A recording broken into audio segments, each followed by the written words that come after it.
The physical therapy session had been brutal. 2 hours of attempting to strengthen muscles that would never fully cooperate, pushing my body through exercises that left me drenched in sweat, and fighting back tears of frustration. My custom wheelchair waited in the parking lot, its titanium frame gleaming in the afternoon sun, the specialized cushioning and controls perfectly calibrated to my specific needs after the car accident that had changed everything 3 years ago. I'd worked with the mobility specialist for months to design it. Every curve, every adjustment, every technical feature had been measured and remeasured to give me the independence I'd lost when the drunk driver ran that red light on Highway 45. The insurance company had fought the claim for over a year, but eventually they approved the $40,000 custom chair.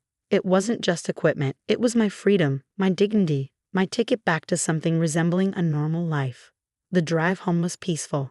I lived in the converted garage apartment behind my parents' house, a temporary arrangement that had stretched into permanence after my injury.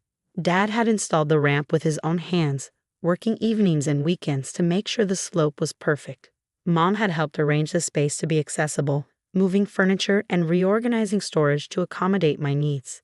They'd been supportive, I thought, caring, present during the worst months of my recovery, when I'd wanted to give up entirely. Those first months after the accident had been hell. Waking up in the hospital to learn that my spinal cord injury was permanent, that the life I planned as a software engineer was over, that I'd need to rebuild everything from scratch. My parents had been there through every setback, every small victory, every moment of despair when the reality of my new limitations hit like a sledgehammer. "We'll figure this out together," Mom had said, holding my hand while I cried in that sterile hospital room. Family sticks together. Dad had been equally supportive, researching treatment options, driving me to appointments, learning about accessibility modifications. When I'd been discharged, they insisted I move back home rather than struggle alone in my old apartment. "Just until you get back on your feet," Dad had said, then caught himself at the unfortunate phrase, "You know what I mean. Until you're ready." That was 3 years ago, 3 years of rebuilding, adapting, learning to navigate a world that wasn't designed for someone like me. 3 years of my parents being patient, helpful, encouraging. Or so I thought. I pressed the garage door opener, expecting to see my charging station and transfer equipment in their usual spots. The space was organized exactly how I needed it. My backup battery pack on the workbench, my transfer board leaning against the wall. The small refrigerator where I kept my medications at the proper temperature. Instead of my sleek custom wheelchair with its titanium frame and precision engineering, I found an ancient hospital wheelchair, the kind you'd see in a nursing home from the 1980s. Vinyl padding cracked and peeling, wheels that squeaked with every rotation, and a frame that looked like it might collapse under any real weight. The footrests were bent at odd angles, and one of the armrests was held on with duct tape. My stomach dropped. This couldn't be right.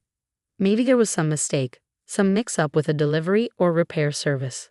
Perhaps my real chair was being serviced, and this was a temporary loaner, though I hadn't authorized any repairs. I transferred into the decrepit chair, wincing as the uncomfortable padding immediately began cutting into my legs. The seat was too narrow, forcing my knees together in an unnatural position.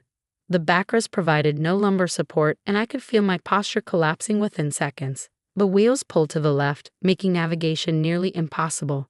It took 3 times longer than usual to get to the main house, the faulty wheelchair fighting me every inch of the way. Each bump in the sidewalk jarred my spine. Each attempt to steer straight resulted in veering toward the flower beds. By the time I reached the front ramp, my hands were cramping from gripping the wheels, and my back was already aching from the poor support. Mom was in the kitchen, chopping vegetables for dinner as if nothing had happened. She looked up with that bright, fake smile she perfected since my accident, the one that said everything was fine when clearly it wasn't. "How was therapy, honey? You look tired." "Where's my wheelchair?" The words came out flat, controlled, but I could hear the tremor underneath. She continued chopping, not meeting my eyes. "Your father will explain everything. He's in the living room watching his shows." I struggled to maneuver the broken-down chair through the doorway, the wheels catching on the threshold. The chair was too wide for the space, and I had to angle it awkwardly, scraping the doorframe and leaving black marks on the white paint. My real chair glided through the same space effortlessly, but this ancient contraption turned every movement into a battle. Dad sat in his leather recliner, watching some home improvement show and counting a thick stack of $100 bills. He was organizing them by denomination, creating neat piles on the side table next to his beer. The money looked fresh from the bank, crisp bills that hadn't been folded or worn. "Dad," my voice was steady, but my hands were shaking. "Where is my wheelchair?" He didn't look up from the cash, continuing to count with deliberate slowness. "That fancy chair was making you dependent. You've been too comfortable, not pushing yourself to recover like you should. I need that chair to function, to work, to live independently." The words came out sharper than I'd intended, but the reality was sinking in. This wasn't a mistake or a misunderstanding. "You've been too dependent on fancy equipment," he said, finally meeting my eyes with that condescending look I'd grown to hate over the past few months. "This will motivate you to try harder. Walking builds character, and maybe struggling a bit will remind you that you're not helpless." The words hit like a physical blow. I stared at him, this man who'd raised me, who taught me to ride a bike, helped with homework, and walked me to my first day of school. The man who'd held me when I cried after the accident, who'd promised we'd face this challenge together.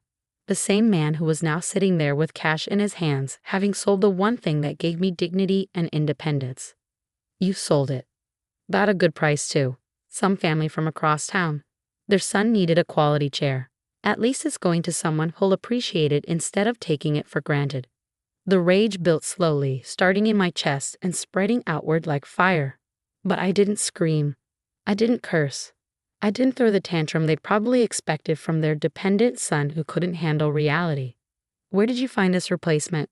I gestured to the broken-down chair that was already making my back spasm. "Church donation pile. Pastor Williams said it came from the old folks' home when they got new equipment. Figured it would do just fine for basic transportation." Basic transportation. As if my life, my work, my independence were just about getting from point A to point B. As if the engineering and customization that had gone into my real chair were just vanity and excess. "Understood," I said quietly. Dad nodded, satisfied with my apparent acceptance. "You'll thank me later. Sometimes tough love is what it takes to push someone forward. We've been enabling you too long." I turned the awful wheelchair around and fought my way back to my apartment. Every bump, every struggle with the faulty wheels was a reminder of what they'd stolen from me, not just the chair, but my autonomy, my dignity, my trust. The wheels squealed with each rotation, and the left one had a flat spot that created a jarring thump every few seconds. By the time I reached my door, my shoulders were burning from the effort, and my hands were blistered from gripping the worn wheel rims. I transferred to my bed and lay there staring at the ceiling, trying to process what had just happened. This wasn't the first time lately that my parents had made decisions for my own good without consulting me. Last month, they'd thrown away my specialized shower equipment, claiming it was cluttering up the bathroom. I'd had to shower sitting on a plastic lawn chair for 2 weeks before I could get replacements approved through insurance. 3 weeks before that, they donated my ergonomic office chair to charity, insisting that a regular chair would be better for my posture. I've been working from a dining room chair ever since, my productivity suffering as pain and discomfort distracted me from coding projects. There had been other incidents too, my adaptive utensils replaced with normal silverware, my specialized bed rails removed because they looked too medical, my grab bars in the bathroom taken down because they made the house look like a hospital. Each time they framed it as helping me become more independent, less reliant on crutches and special accommodations. Each time, I'd accepted their explanations and adapted as best I could. I'd told myself they meant well, that they were just trying to help me become stronger. But selling my wheelchair crossed a line I couldn't ignore.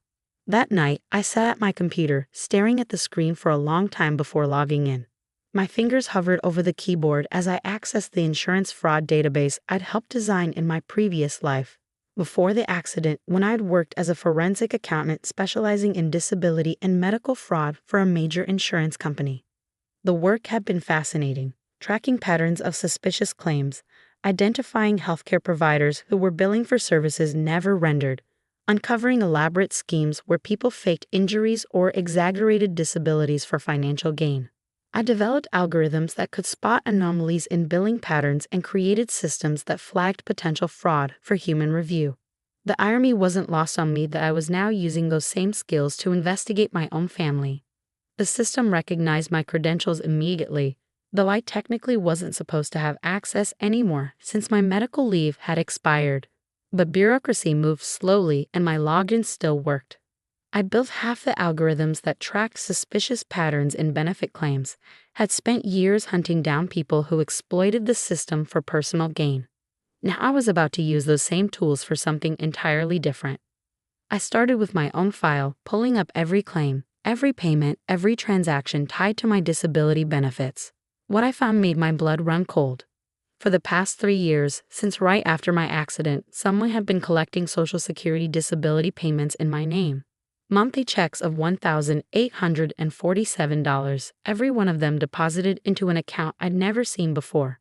The routing number led to a joint checking account with my parents' names on it, along with mine listed as a secondary holder. I had never signed up for that account. I hadn't even known it existed. They hadn't just taken my wheelchair. They'd been stealing my benefits from the very beginning. I dug deeper, following the digital trail I'd learned to track during my years as a forensic accountant. The account showed regular deposits not just from Social Security, but from the State Disability Assistance Program, a veteran's benefits claim I'd never filed based on my brief National Guard service, and from 3 different insurance companies providing ongoing disability coverage. Each claim had been filed with forged signatures, using my personal information and medical records. The application stated I was unable to work, unable to manage my own finances, and required full-time care for my parents as designated caregivers. None of that was true. I worked regularly as a freelance software developer, earning decent money from clients who valued my skills. I managed my own finances and lived independently in my apartment. I didn't need full-time care, just accessibility accommodations and the proper equipment. Equipment they had been systematically removing while collecting money for providing care they weren't actually giving. My parents had been collecting nearly $4,000 a month in benefits meant for me. Money I'd never seen, never known about. Money that should have been helping me build an independent life instead of funding their comfortable retirement. The laptop screen blurred as tears of rage filled my eyes. I wiped them away and kept digging.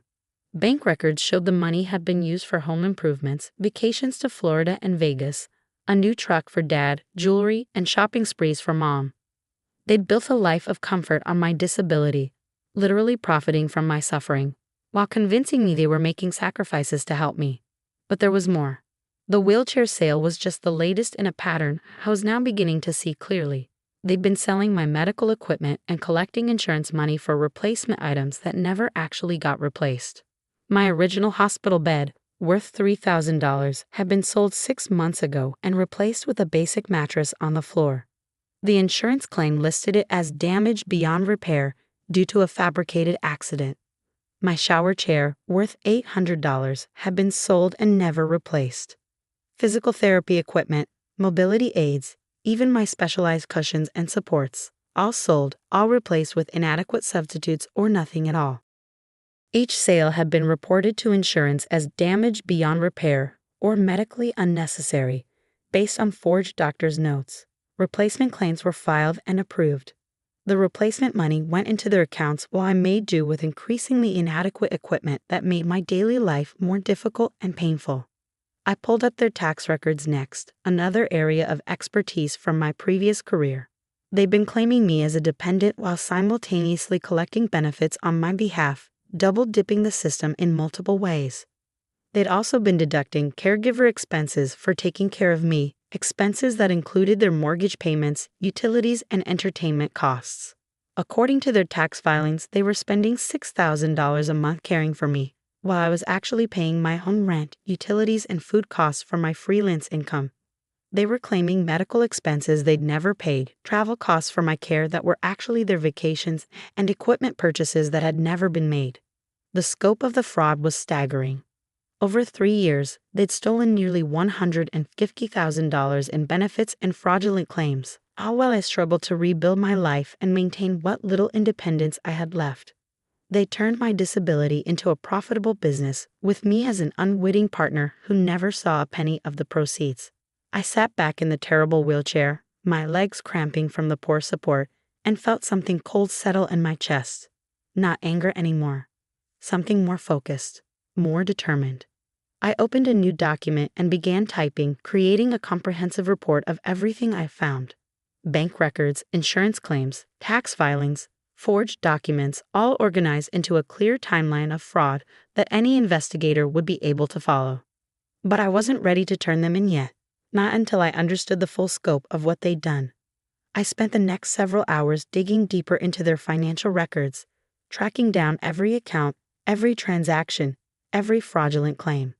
The picture that emerged was of a carefully orchestrated scheme, planned from the moment I left the hospital.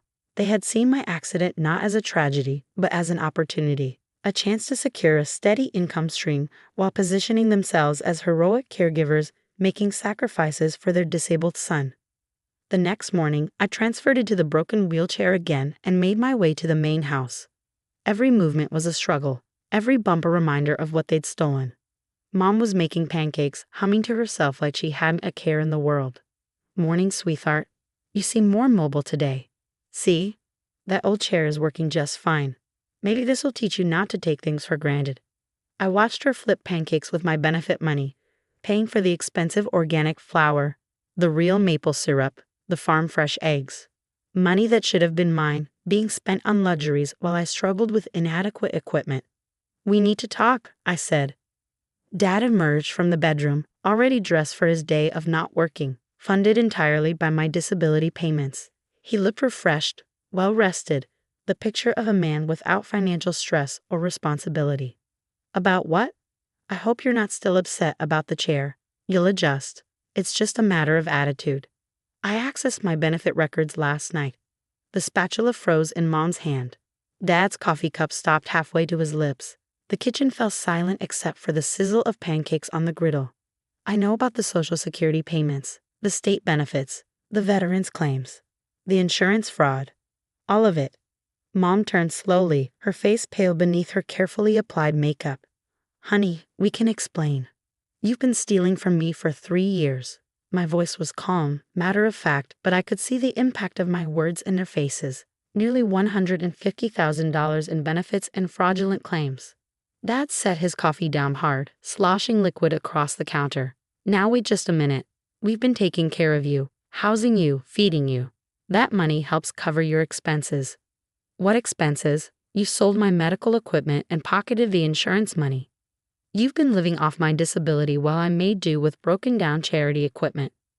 "We're your parents," Mom said, tears starting to form in her eyes. "We sacrificed everything to help you after your accident. We deserve some compensation for what we've been through." The audacity of it hit me like a slap. They'd been profiting from my disability while convincing me they were doing me favors. They turned my tragedy into their retirement plan. "We gave up our lives to take care of you," Dad added, his voice rising. "Your mother quit her job. I delayed my retirement. We put our own needs aside to make sure you were cared for. You quit your job because you were making more money from my benefits than from working," I said quietly, "and you filed for early retirement benefits, claiming you couldn't work due to the stress of caring for me." Their faces went white. "I've found those records too. The fraud charges alone will put you both in federal prison," I continued. "Disability benefit fraud, insurance fraud, tax evasion, identity theft, wire fraud for the electronic transfers, mail fraud for the false documents. I could file the reports today and have federal agents here by tomorrow morning." Dad's face went from white to red. "You ungrateful little—" "But I won't," I said, cutting him off. "Not yet." They both stared at me, confusion replacing anger and fear. "I want my wheelchair back. The real one, not some inferior replacement. And I want every penny you've stolen returned to accounts in my name only." "That's impossible," Dad stammered. "The money's been spent. The chair is already sold to another family. We can't just undo 3 years of expenses." "Then you better figure out how to make it right, because the alternative is federal investigators crawling through every aspect of your lives, seizing your assets, and putting you both in prison for the next 5 to 10 years. I turned the broken wheelchair around and headed for the door, leaving them standing in their kitchen, their comfortable fraud-funded life suddenly looking very uncertain. "You have until Friday," I called over my shoulder. 5 days to start making this right." The next few days were quiet, too quiet, I worked from my apartment, using my computer skills to trace the wheelchair sale and identify the family who'd bought it. A quick online search revealed they posted it for resale at twice what they'd paid my parents, recognizing its true value immediately. I found their contact information and called them directly. "Hello, this is regarding the custom wheelchair you recently purchased from the Harrison family. I believe there's been a misunderstanding about ownership." The conversation was brief but productive. The family was horrified to learn they'd unknowingly bought stolen medical equipment. The mother, Lisa, had a disabled son of her own and understood exactly what the chair meant to me. "Oh my God, I can't believe someone would steal their own child's wheelchair," she said, her voice full of genuine distress. "Of course, we'll return it immediately. We haven't even started using it yet. We were having it recalibrated for our son's measurements." They agreed to return it in exchange for a full refund, which I assured them would be provided. I offered to pay them extra for their trouble, but they refused. "Just promise me you'll hold your parents accountable," Lisa said. "People like that give all caregivers a bad name." By Thursday afternoon, my real wheelchair was back in my apartment, and I felt human again. The difference was incredible, not just in mobility, but in dignity, in the simple ability to navigate my world without constant struggle and pain. I could work at my computer for hours without back spasms, navigate my apartment without constantly fighting faulty wheels, and maintain my independence without every movement being a battle. But I wasn't done.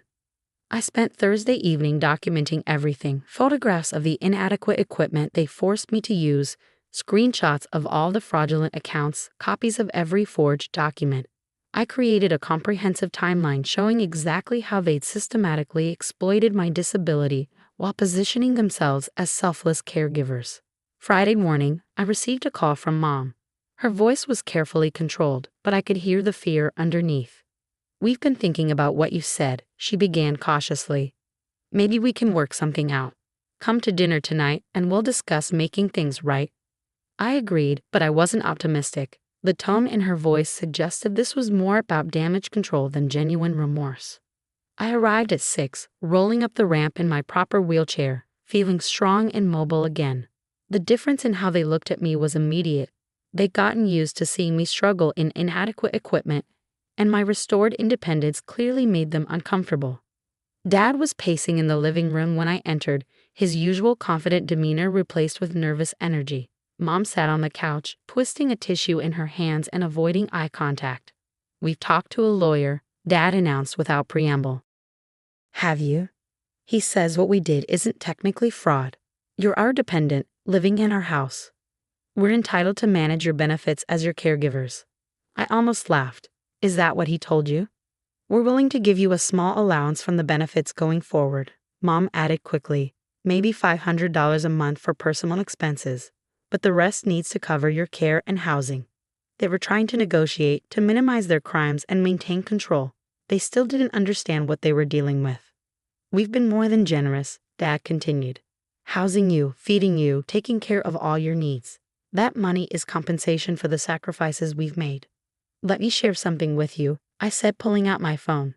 "I've been in contact with Special Agent Martinez from the Social Security Administration's Office of Inspector General. She's very interested in your case." The color drained from both their faces. I also spoke with Detective Williams from the Insurance Fraud Unit and Agent Chen from the IRS Criminal Investigation Division. They're all very interested in the documentation I provided. Dad sank into his chair, suddenly looking much older than his 62 years. "You're bluffing." "Am I?" I scrolled through my recent calls, showing him the official numbers I contacted. "They'll be here Monday morning with warrants for your financial records, your computers, your phones. But I can still stop this if you make it right." "What do you want?" Mom whispered. "Everything. Every penny returned. Full control of my own benefits transferred to accounts you can't access. And you're going to help me move into my own place within the month." "We can't afford that," Dad protested. "We'll be ruined. The house payments, the truck payment, your mother's credit cards, it's all based on that income. You should have thought of that before you built your lifestyle on stolen disability money." The room fell silent except for Mom's quiet crying and the ticking of the grandfather clock they'd bought with my benefit money. "We were just trying to survive," she said finally. "Your dad lost his job right after your accident. We were facing foreclosure, bankruptcy. We were desperate. So you stole from your disabled son instead of asking for help, instead of downsizing, getting jobs, living within your means. We knew you'd say no, Dad muttered.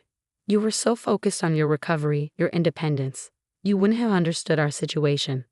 Because it wasn't my responsibility to fund your retirement at the expense of my recovery. I leaned forward in my wheelchair, looking at these people who'd raised me, who taught me right from wrong, who'd become criminals rather than face their own failures. Here's what's going to happen. You're going to liquidate whatever assets you bought with my money. The truck, the jewelry, the home improvements, Mom's shopping sprees. You're going to take out loans for whatever you can't cover. And you're going to transfer every penny into accounts under my control. And if we refuse? Dad asked, though his voice lacked any real defiance.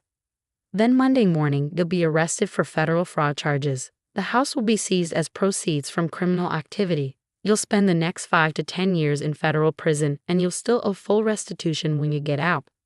Mom sobbed harder, finally understanding the magnitude of what they'd done. I'm not trying to destroy you, I continued. I'm trying to save you from the consequences of what you've already done. But I won't be stolen from anymore. I won't be your cash cow for another day. They agreed. What choice did they have?